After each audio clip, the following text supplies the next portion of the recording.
Well, welcome everyone. This is O'Neill, and I'm glad to be back. Let everybody join in. Yeah, join in. Give me a thumbs up, and we'll get together and we'll talk today. We've been out for a couple of weeks. There's Cargyle. We've been out for a couple of weeks. I had some shoulder surgery. That's why I have to wear this thing. And so I have it on now so that when I go back to see the doctor and he says, "Did you wear it all the time?" I will be able to truthfully say, "Yes, I did." But it gets better every day. I had rotator cuff surgery. So, second time on that shoulder. But that's not what I want to talk about today. What I want to talk about is the following. And I hope it'll be interesting enough. And I don't want you to think I'm taking the high road on this sort of thing, because most of you guys out there are better deer hunters than I am.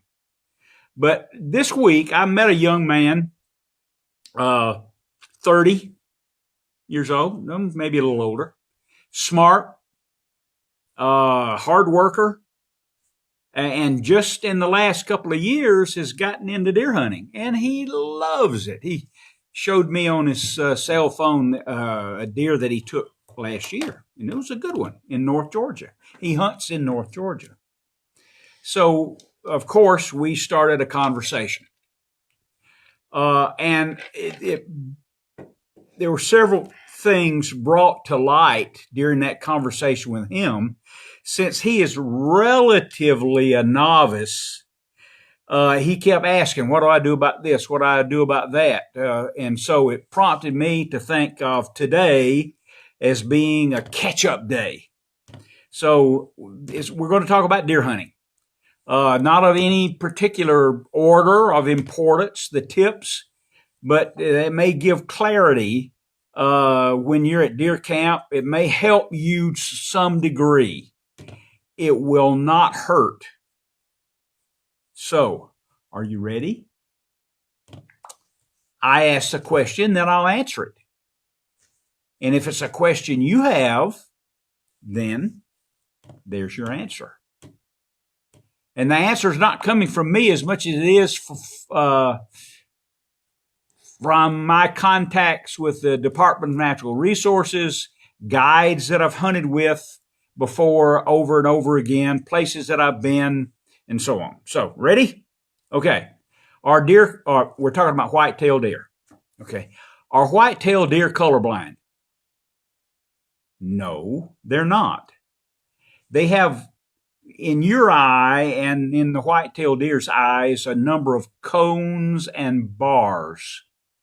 And it's the number and mix of those cones and bars that allows you to see certain colors. The short answer is no, deer are not colorblind. They can see various shades of blue. So if you're taking it easy and standing next to a tree in your camo shirt, but you got blue jeans on, he can see you. Now, I will admit, he's not smart enough to say, "Oh man, there's two legs over there. I bet they're connected to a guy with a gun." No, but it's not supposed to be there, and she may take another route out of the area because of the blue jeans. So at deer camp this year, are deer colorblind? No, they're not. What's the most important thing for you to handle? And this is all mirrored by my lengthy conversation with a young man, an inquisitive young man this week. What's the number one thing that you need to handle and care for and see to it that you're doing your best and doing all the things that you can for you to be a successful deer hunter? Scent. Now, okay, let's say let's say some people do this. They get up, they're at deer camp or they're at home and they dress in their camo and they get up real early because they're an enthusiastic hunter, and they go and they have breakfast in that camo outfit. And then they sit in the truck in that camo outfit. They drive out to the deer stand. They drive out to the deer property in that camo outfit. Then they take a hike into the woods and they sit in the deer stand next to a tree or in a blind in that same outfit. Do you suppose that that outfit smells like the truck, bacon, eggs, other clothes that were dried with that outfit? Yes, they do. So when you or you hear somebody come back to the deer camp at 10:30 saying, I don't think there are any deer here, I didn't see a single one, then you shouldn't be surprised. He smelled you. Now, he doesn't say, that's a human and he's over there in that stand and he's got a rifle and he's about to shoot me. No. But if he smells you, that's not something he scented all week long prior to the season. So off he goes in a different direction. That's what keeps him alive. His capability of smell is 10,000 times better than yours. You never, and I never witness how he can scent you. Okay. Do you carry a flashlight in the woods? I've heard the following. Oh, I don't need a flashlight, man. I know where the stand is. And I walk in, I can see just fine. Yes, ma'am. What about cigarette smell? I would imagine that's a foreign smell. Cigarettes is a foreign smell. Gail's asking me about that. It's a foreign smell, and that will deter. Mm-hmm. Now, I'm sure there's dozens, hundreds, thousands of guys who says, I just put out a cigarette, and he walked into the clearing, and I shot him. Mm-hmm. Okay, he hadn't scented it yet. Mm-hmm. Okay, where was I? I don't know. I interrupted. I'm sorry. Oh, flashlight. I thought that was important. Okay, yeah, and it is. Flashlight. You got a good flashlight? Boy, flashlights are really good these days. They're tiny. They last a long time. They're super bright. It's not like carrying something, that you've got to carry a backpack. But I've heard it before. I don't need a flashlight. It's light enough when I go to the stand. I can get in there, And when I leave the deer stand, it's still light enough. It's just barely dark. So I get down out of the stand. I'm real quiet. And I walk back to camp, or I walk back to the truck. I can say emphatically, if you do not need a flashlight to get to the deer stand, and you don't need a flashlight to leave the deer stand, then you're going in too late and you're leaving too early. But then think about this too. What if the last 5 minutes of light, the buck of a lifetime walks in 50 yards from you, and you shoot him, and he runs off into the woods? What are you going to do without a flashlight? You're going to follow that blood trail on your own without a flashlight? You can, but it's not a good idea. And connected with that, I would tell you, like I told the young man in my discussion this week, he hunts way up in North Georgia. And I urged him, if you travel places to deer hunt, your camp, your property is away, from you. You have to go there. It would be a good idea for you to research, and I'll bet you can find out, research someone who owns tracking dogs and their telephone number near where you hunt. Because I can guarantee you shoot a deer and you can't find it even with a flashlight. If you call on your cell phone and tell him, hey, this is Pete, remember me? I've got a deer that's on the run. Can you bring your dogs out? I'll pay you. Those dogs will find that deer. And it may be the deer that you've been hunting for the last 10 years and the bigger deer than you will see in the next 10 years. Know how to find some dogs and know how those dogs will trail. Now, here's something interesting too, because this happened to me in Texas. I shot a deer. It was a cull deer. It was just an average. It was a television show deer. And it took off It fell and then jumped up because when I hit him, I shoot him with a great big muzzleloader bullet, and it probably knocked the breath out of him. So then he got up and he ran off. So we hired a couple of tracking dogs, and they found the deer. And in discussing that with those two fellows who brought the tracking dogs and found the deer, I said, amateurish O'Neill, I said, boy, isn't it one? I'm so amazed that they can follow a blood trail like that. The guy says they don't follow the blood trail. That wouldn't work. In between the deer hoofs, okay, we'll do it this way. In between the deer hoofs, the deer has glands. And those glands will excrete, when he's shot, those glands will excrete a scent. And it's a sense of fear. And that's what, at least those dogs followed that trail of prints and the extract from that deer hoof gland. Yes, ma'am. Like and share, please. Like and share. Like and share. And where's here? We're giving away. This is the last one, so you stick around till the end of the show, and we have someone that'll pick a winner. Okay. All right. What's the next thing? Oh, here's something that, again, this is from. This is a tip from experience. And I want you to try these things. These things aren't going to change the hunt, but it's worthwhile because all these years on television and radio, it's always been my intention, hadn't always done it, but it's always been my intention that if you watch the television show or listen to the radio program, you'll know more, you'll enjoy it more, and so on. The more you know, the better you can become if you stick with basic principles. Okay, let's set this up. You got a great stand. You've done all those things you need to do. Yes, ma'am. And how about a ground stand?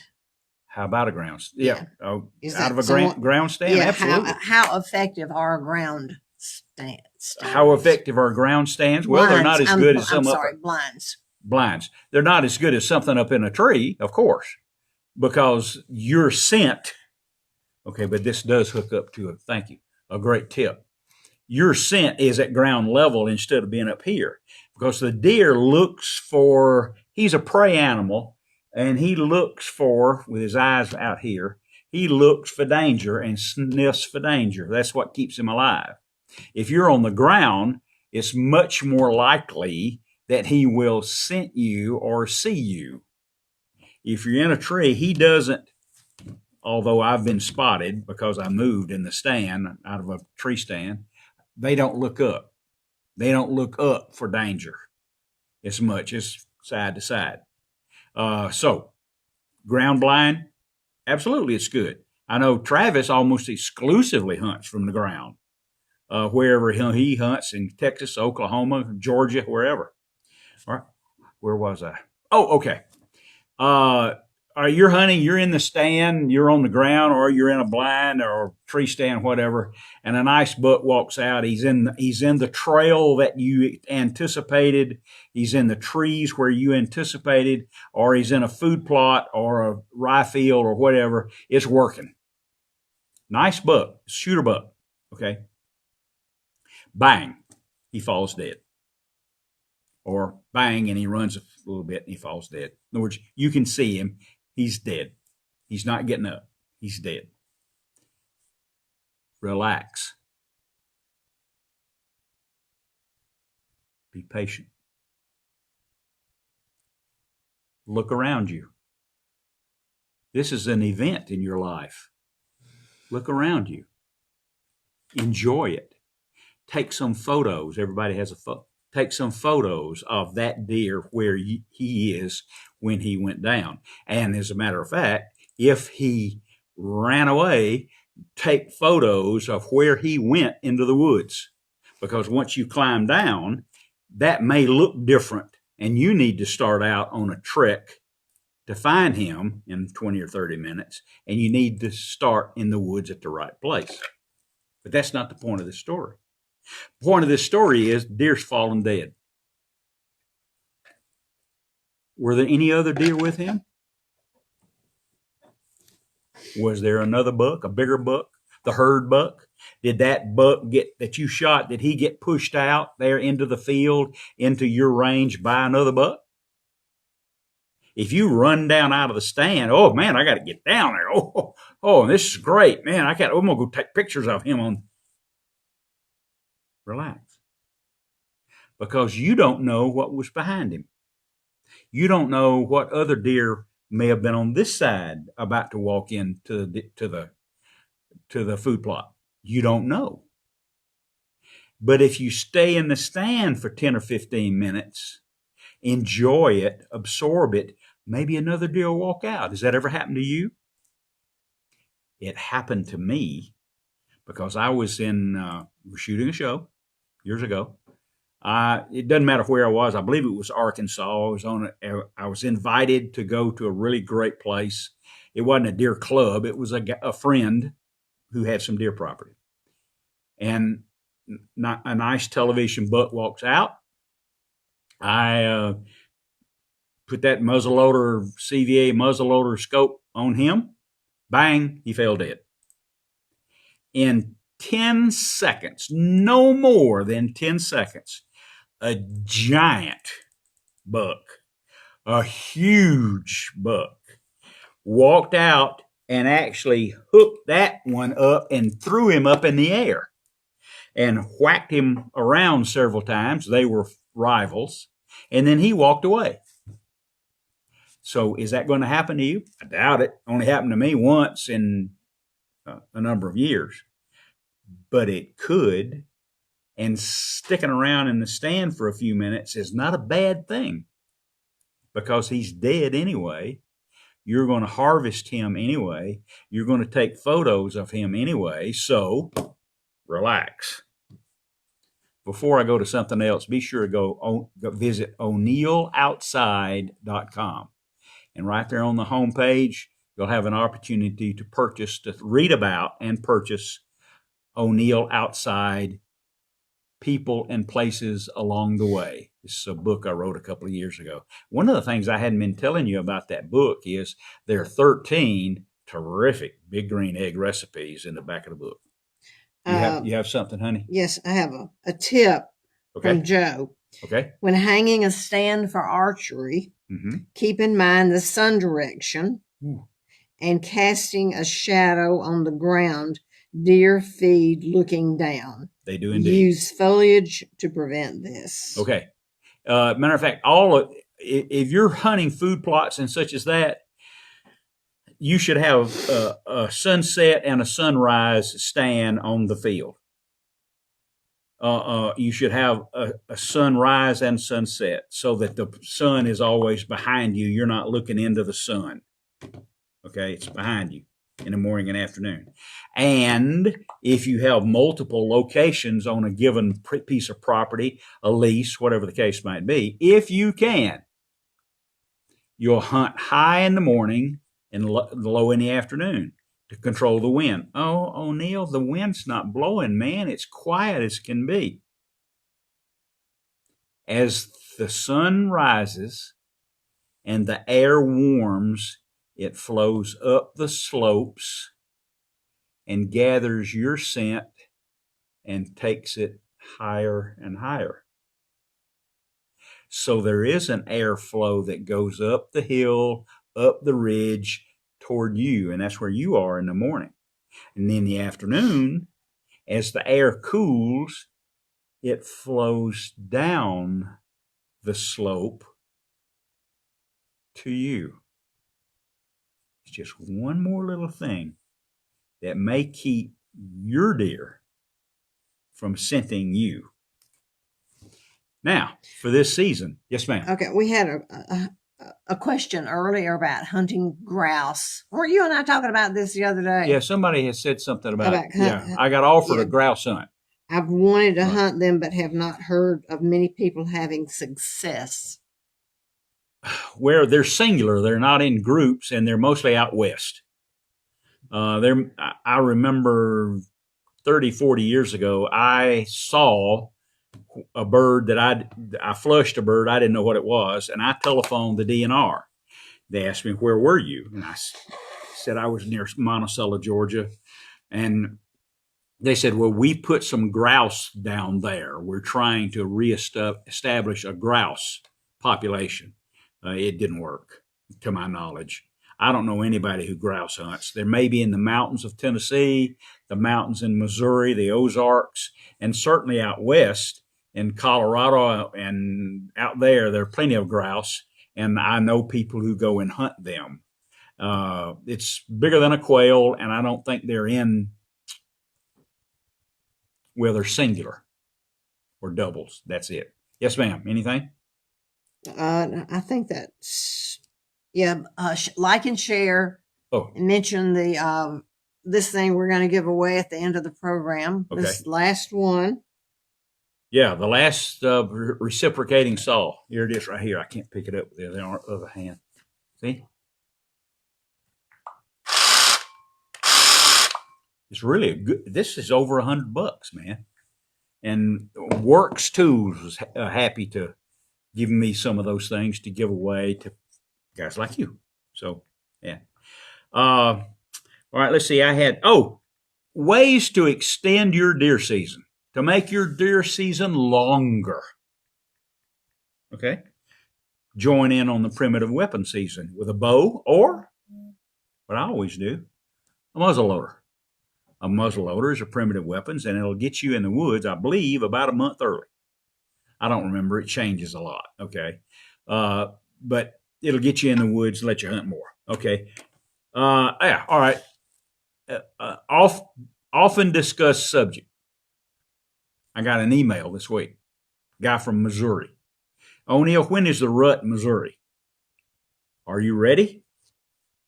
Same time as last year. How's that?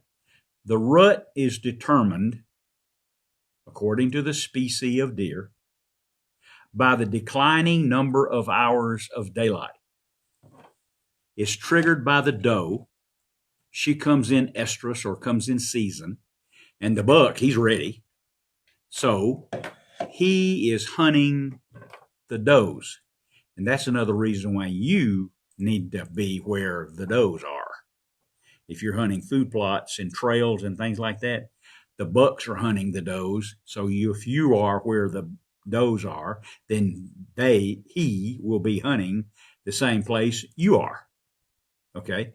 Now, however, I know you're, O'Neill, I don't know about that rut business, because Georgia, as an example, on the coast of Georgia, the rut is in October.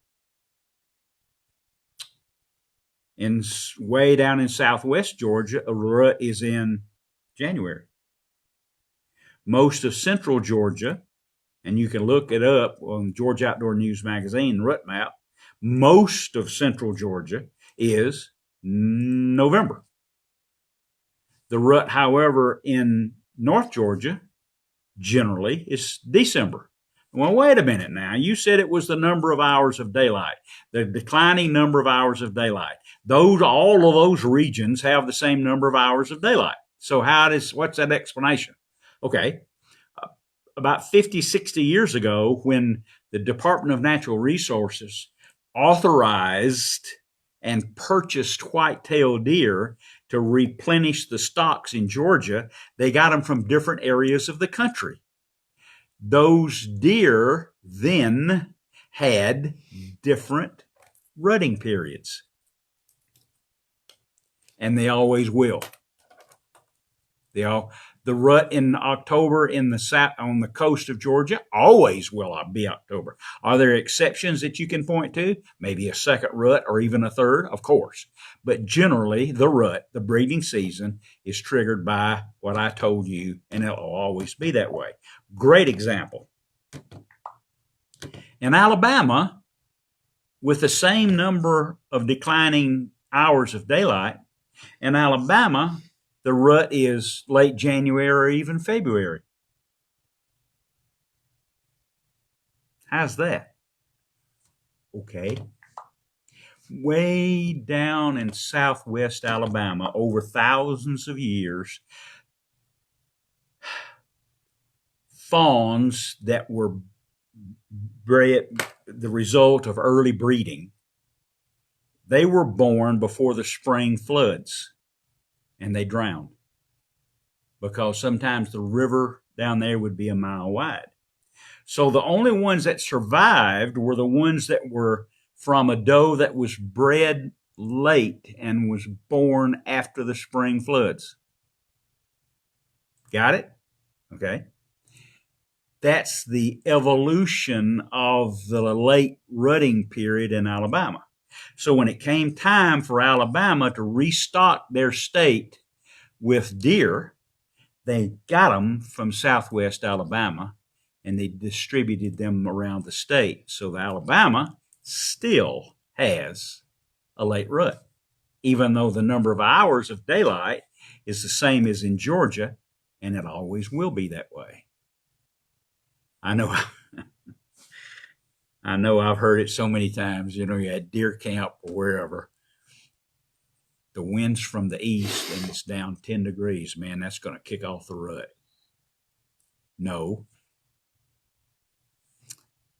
The number of hunters in the woods, the number of activity from humans, the buck to doe ratio, the wind direction, the temperature, all those things, the full moon, the new moon, all of those things affect deer activity,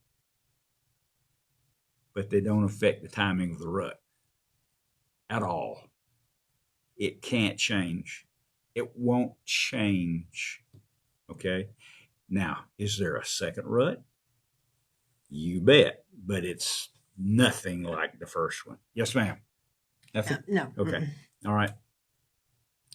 Okay, hold on a second. I got to get a glass swig of tea.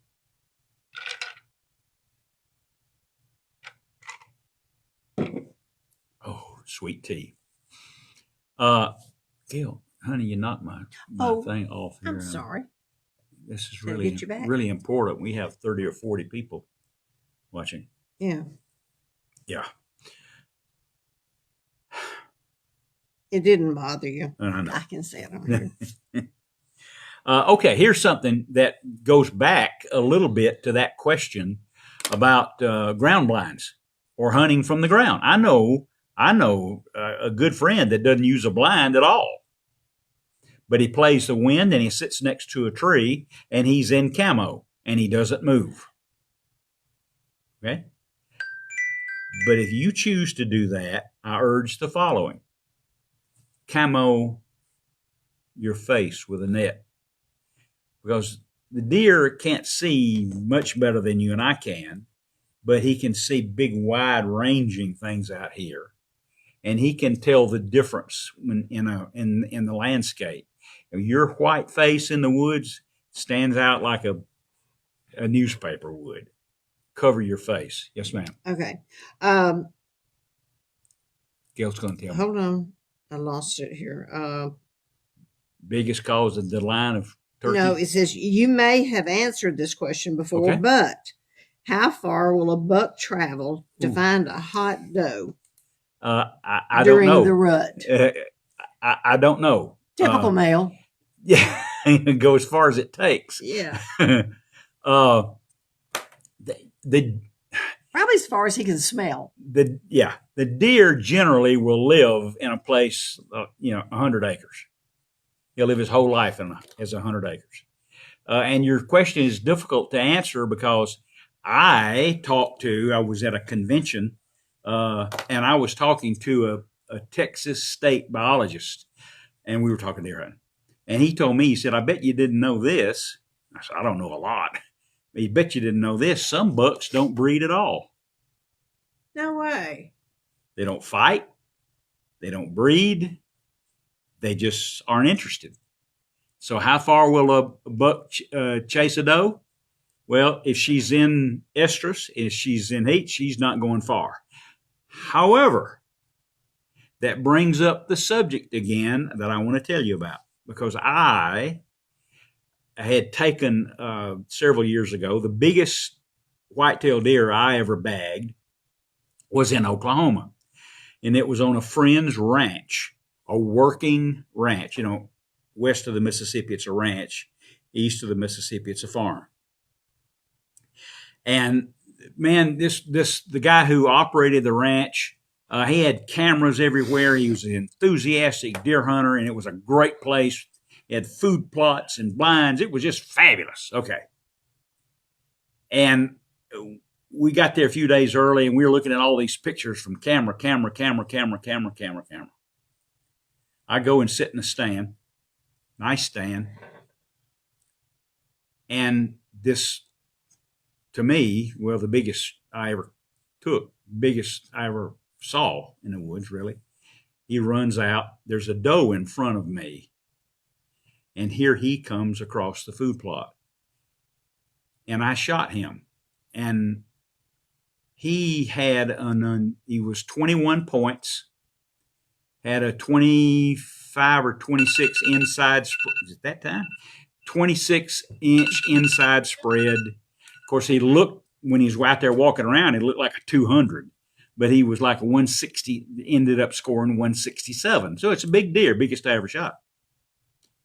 And when we took him back to camp, to the house, the camp manager and the other people who worked there, and on all the cameras, no one had ever seen that deer before. So I was remarking to the chief executive officer, Brian Murphy, one day. We were at a convention of some kind, and I was tipping my hat, telling that story, tipping my hat to that deer, because the respect that I had, that of all those people and all those cameras, he had never even been seen. And I was saying, man, that's real stealth. That's really staying alive. It really is. Brian said, well, sometimes deer go on vacation. Huh? Sometimes, and they being the Quality Deer Management Association in Bogart, Georgia, they're not just hunters, they're scientists. And Brian told me that sometimes a white-billed deer will just leave, and they don't know why. He just goes on vacation. And the ones that they have, some of them, that the DNR and QDMA, they have tracking collars, and those guys stay together on this sort of thing. Some of them will go 60, 70 miles. Most of them 10 or 15 miles. But they just leave. And, oh, man, that's too bad. I've been hunting this deer. I've been planning on this deer. I've got all this preparation, and you say he may just leave? Yes, he might. And he might come back. But the neighbor property over there, that may be a 180 class who may take a vacation over to where you are. So you got to play all those rules. Yes, ma'am. Okay. Are we ready to pick? Yeah, in just a second, we're going to announce the winner. But one more question. In your opinion, the biggest cause of decline of the turkey population, in my opinion, is the loss of habitat. I never saw a turkey eat a pine cone. So answer that quickly, and then there's several reasons. Okay, the increase in hogs, possums, raccoons, coyotes, and the loss of habitat. It's all that combination of things. I am told by the DNR that right now they suspect, there's two things. They suspect that out of a poult family, only one will survive to adulthood. Out of 9, 10, 11, 12 maybe, only one will survive right now. So the changes are going to be made, because it could be that in Georgia, at least, and in many southeastern states, the hunting season begins too early, and you're killing the gobblers, and they haven't bred yet with the hens. So the hens don't ever That's a whole nother story. It takes another half an hour. But sometimes if you kill the boss, that doesn't mean that another gobbler is going to take over. No, not necessarily. You kill the boss, it could be that set of hens of 8, 10, 12 hens may not get bred that year. That we're having a lot of controlled burning too. Predators, loss of habitat, and a long season. That season's going to change. Yes, ma'am. Okay, we ready for the winner? Okay. I don't remember who we send this to now. Is it no longer Houston? We send it to Allison, and we send it to everybody. What is her email address? Houston is Houston at o'neilloutside.com. Right, okay. Houston at o'neilloutside.com. Be prepared with your mailing address, not a P.O. box, and then we'll send you the circle saw. And the winner is? Steve Mitchell. Steve Mitchell. Congratulations, Steve. Maybe someday we'll get some more of these. Yeah, that's all right now. I'll round up something else. Yeah, to give to you. Thanks for joining us. Anything else? Yes, ma'am. Steve needs to get in touch with us as soon as possible. Yeah. He'll have 2 weeks to get in touch with us. After that, it's too bad. Steve, you have 2 weeks to reach Houston at o'neilloutside.com. What's his name? Steve Mitchell. Steve Mitchell. Steve Mitchell. There he is. He says thank you. So he's listening. So he knows. He will be getting his. And then we'll send you the saw. It shouldn't take long. You get the address over there. We send you the saw, and you can enjoy it. So have a pleasant Monday evening. This was worthwhile, wasn't it? Well, it was for me because David Cargyle said he was robbed. He says that every week. I apologize for that. I'm sorry. Okay, I think you're just. Did you get interrupted? Did you just stop and? I'm just saying good night, everybody. We enjoyed it. It stopped. Did it? Did it stop? No, I'm about to finish it right and share now. O'Neil outside.